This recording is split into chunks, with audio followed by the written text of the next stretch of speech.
Assalamualaikum warahmatullahi wabarakatuh. Izin memperkenalkan diri, nama Taruni Remaja Reski Amanda, notar 1901348 dari kelas Transdar 21. Video ini saya bawakan untuk memenuhi tugas salah satu mata kuliah, yaitu SIM Transdar atau Sistem Informasi Manajemen Transdar dengan dosen pengampu Ibu Jumeli, MTI.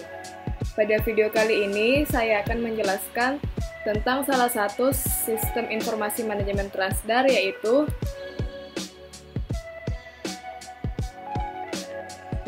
SIM kepegawaian atau bisa disingkat SIMPEK.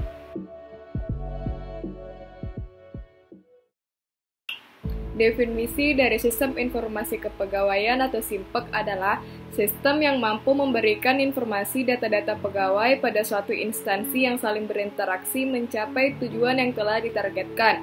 SIMPEK menangani pengelolaan data kepegawaian khususnya meliputi pendataan pegawai, BKD, proses perencanaan dan formasi kepegawaian, penggajian, mutasi pegawai, dan sistem pelaporan.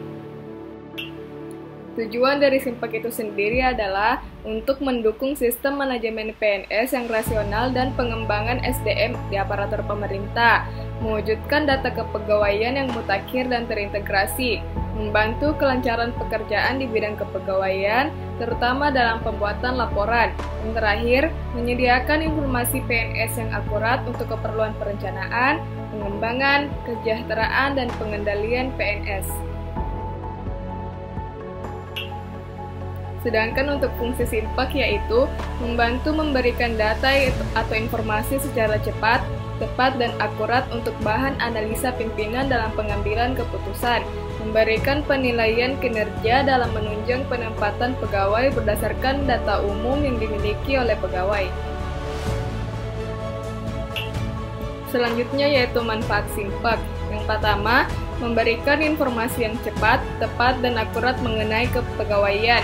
Pembuatan laporan dapat mudah dikerjakan, mengetahui pegawai yang akan naik pangkat dan yang akan mendapat kenaikan gaji berkala, memudahkan suatu pekerjaan yang berhubungan dengan kepegawaian seperti angka kredit pegawai, dapat merencanakan penyebaran atau mutasi pegawai sesuai pendidikan dan kompetensinya, merencanakan kebutuhan pegawai atau neraca kebutuhan pegawai, serta memudahkan dalam perekrutan pegawai.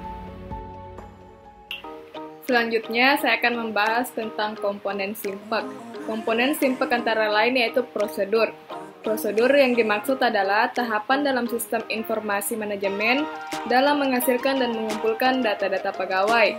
Yang kedua, sumber daya manusia atau SDM.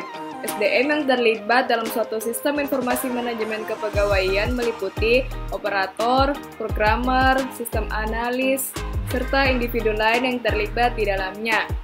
Komponen lainnya yaitu perangkat keras atau hardware.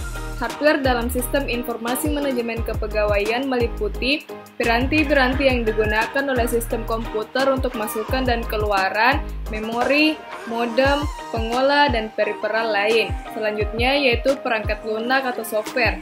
Software berupa program-program komputer yang meliputi sistem operasi, bahasa pemrograman, dan program-program aplikasi. Selanjutnya yaitu basis data. Basis data atau database adalah sekumpulan file yang saling terkait dan membentuk suatu bangun data. Database minimal terdiri dari satu file yang cukup untuk dimanipulasi oleh komputer sedemikian rupa pada sebuah sistem pengolah informasi. Yang terakhir yaitu jaringan komputer. Jaringan komputer adalah suatu jaringan yang menghubungkan antar komputer agar dapat saling bertukar informasi.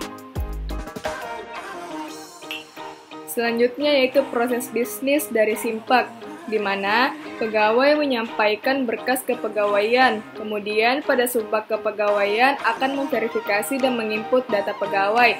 Data tersebut diinput pada server pusat data, kemudian pada subbak kepegawaian akan mengajukan usulan mutasi data tersebut kepada kepala dinas. Apakah kepala dinas menyetujui atau tidak?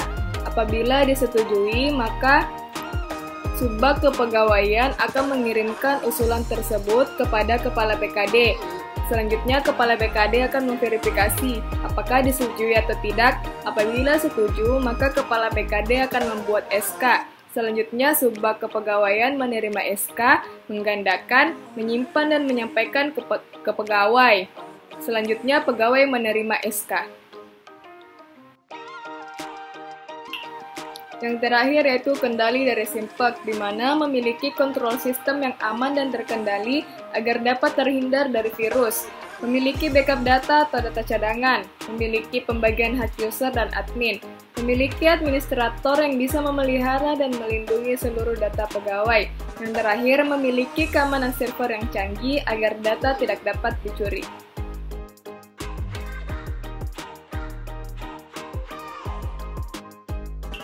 Demikianlah video saya tentang sistem informasi kepegawaian. Lebih dan kurangnya mohon dimaafkan. Wassalamualaikum warahmatullahi wabarakatuh.